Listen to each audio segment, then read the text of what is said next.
Very useful talaga ng mini washing machine na to sa amin. Kasi yung uniform ng asawa ko at mga damit ng baby ko, dito ko na nilalabahan. Hindi ko na rin kasi talaga maharap magkusot kasi napakalikot na ng aking baby. Kaya buti na lang may ganito kaming washing machine na maliit.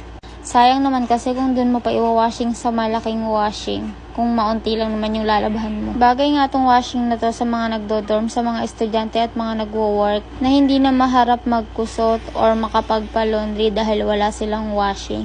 Itong mini washing na to is affordable lang, nasa 1,000 lang siya. Kaya nung nakita ko to dito sa TikTok, chinek out ko na agad kasi alam kong magagamit ko siya ng pangmatagalan. At palagi ko siyang gamit mga mare. At matipid lang din to sa kuryente.